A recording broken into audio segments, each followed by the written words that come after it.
സമാനതകളില്ലാത്ത ദുരിതത്തിലൂടെയാണ് ഗസയിലെ ജനങ്ങൾ കടന്നുപോകുന്നത്.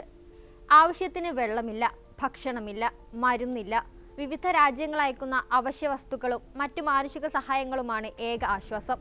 എന്നാൽ ഈ സഹായ വിതരണത്തെ പരമാവധി തടയാനാണ് ഇസ്രായേൽ സർക്കാരിന്റെയും സൈന്യത്തിന്റെയും ശ്രമം. സഹായം വാങ്ങാനെത്തിയ നിരവധി പേരെ ഇസ്രായേൽ സൈന്യം വെടിവെച്ച് കൊന്നതിനു പുറമെ കഴിഞ്ഞ ദിവസം ഗസയിലേക്ക് സഹായവുമായി വന്ന ട്രക്കുകൾ ഇസ്രായേലി കുടിയേറ്റക്കാർ തടയുകയും നശിപ്പിക്കുകയും ചെയ്തു. കടുത്ത പട്ടിണിയിലൂടെ കടന്നുപോകുന്ന ഗസയിലെ ജനങ്ങൾക്ക് ആവശ്യമായ ഭക്ഷണം അടക്കമുള്ള അവശ്യവസ്തുക്കളുമായി വന്നതായിരുന്നു ട്രക്കുകൾ. അധിനിവേശ വെസ്റ്റ് ബാങ്കിലെ തർക്കുമിയ ചെക്ക് പോസ്റ്റിൽ വെച്ച് ഡ്രൈവർമാരെയും കരാറുകാരെയും കുടിയേറ്റക്കാർ വളഞ്ഞിട്ടാക്രമിച്ചു. വാഹനവ്യൂഹത്തിന് അകമ്പടി സേവിച്ച ഇസ്രായേലി സൈനികർ ആക്രമണം തടയാൻ ഒന്നും ചെയ്തില്ല എന്നാണ് ഇവർ പറയുന്നത്. 60ഓളം ട്രക്കുകളായിരുന്നു വാഹനവ്യൂഹത്തിലുണ്ടായിരുന്നത്. ഞങ്ങൾ എണ്ണയും പഞ്ചസാരയും മറ്റു സാധനങ്ങളുമായി തർക്കുമിയ ക്രോസിൽ നിന്ന് ഡ്രൈവ് ചെയ്യുകയായിരുന്നു. വാഹനവ്യൂഹത്തിന്റെ മുമ്പിലും പിറകിലും സൈനിക വാഹനം അകമ്പടി ഉണ്ടായിരുന്നു. സാധാരണക്കാർക്ക് കടന്നുപോകാൻ കഴിയാത്ത പ്രത്യേക സൈനിക റോഡിലൂടെയായിരുന്നു യാത്ര.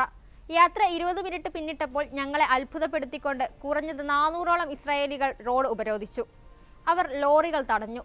കല്ലെറിയാൻ തുടങ്ങിയതോടെ താനും മറ്റു ഡ്രൈവർമാരും ഓടി രക്ഷപ്പെട്ടെന്ന് 26-കാരനായ യാസിദ് അൽ സൗബി പറഞ്ഞതായി വാഷിംഗ്ടൺ പോസ്റ്റ് റിപ്പോർട്ട് ചെയ്യുന്നു. ലോറിയുടെ ഗ്ലാസുകൾ അടിച്ചു തകർക്കുകയും ടയറുകൾ പഞ്ചറാക്കുകയും ചെയ്തതോടെ സ്ഥിതിഗതികൾ മോശമായി. വാഹനങ്ങളിൽ കയറി ഇവർ ഭക്ഷണപ്പൊതികൾ റോഡിലേക്ക് വലിച്ചെറിയാൻ തുടങ്ങി. വാഹനവ്യൂഹത്തിന് അകമ്പടി സേവിച്ചിരുന്ന ഇസ്രായേലി സൈനികർ ഇതെല്ലാം നോക്കി നിൽക്കുകയായിരുന്നു. ഡ്രൈവർമാരെല്ലാം ആദ്യം സംഭവസ്ഥലത്ത് നിന്ന് ഓടിപ്പോയെങ്കിലും പിന്നീട് സ്വന്തം സാധനങ്ങൾ എടുക്കാനായി തിരിച്ചു വന്നു. ഈ സമയത്ത് സായുധരായ ഇസ്രായേലി കുടിയേറ്റക്കാർ ഞങ്ങളെ ആക്രമിച്ചു. സൈനികർ ഞങ്ങളെ ചുമരുകളോട് ചേർത്ത് പിടിച്ച് കൈകൾ ഉയർത്തി നിൽക്കാൻ ആജ്ഞാപിച്ചു. തങ്ങളെ ആക്രമിക്കാൻ അവർ എല്ലാവിധ സഹായവും നൽകിയെന്നും യാസിദ് അൽ സൗബി പറയുന്നു. താൻ അനുഭവിച്ച ഭീകരാവസ്ഥ ഓർക്കാൻ പോലും കഴിയുന്നില്ല. മുൻപൊരിക്കലും ഇത്രയും ക്രൂരമായി ആക്രമിക്കപ്പെട്ടിട്ടില്ല.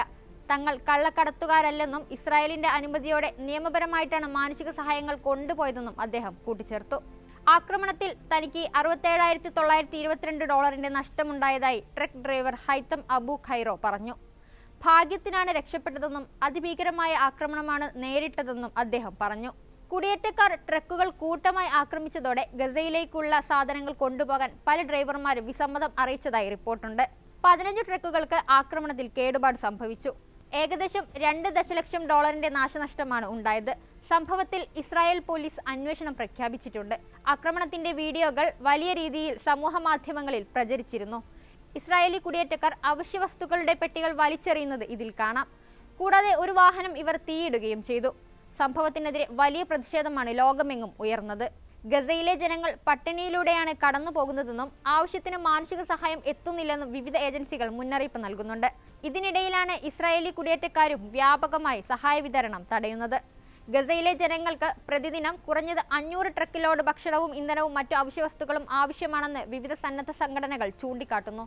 എന്നാൽ ഇതിന്റെ ചെറിയൊരംശം മാത്രമാണ് ഇവിടേക്ക് എത്തുന്നത്. സമാന രീതിയിലുള്ള ആക്രമണങ്ങൾ നേരത്തെയും ഇസ്രായേലി കുടിയേറ്റക്കാരുടെ ഭാഗത്തു നിന്ന് ഉണ്ടായിട്ടുണ്ട്. കഴിഞ്ഞയാഴ്ച ഗസയിലേക്ക് സഹായവുമായി വന്ന ലോറികളും തടഞ്ഞിരുന്നു. കൂടാതെ നിരവധി ചെക്ക് പോയിന്റുകളിലും ലോറികൾ തടയുന്നുണ്ട്. ഗസയിലേക്ക് ഭക്ഷ്യസഹായം തടസ്സമില്ലാതെ എത്തിക്കണമെന്ന് മാർച്ചിൽ അന്താരാഷ്ട്ര നീതിന്യായ കോടതി ഇസ്രായേലിനോട് ആവശ്യപ്പെട്ടിരുന്നു. എന്നാൽ ഇതിനൊന്നും ഗസയിലെ ജനങ്ങളുടെ ദുരിതത്തിന് അറുതി വരുത്താൻ സാധിച്ചിട്ടില്ല.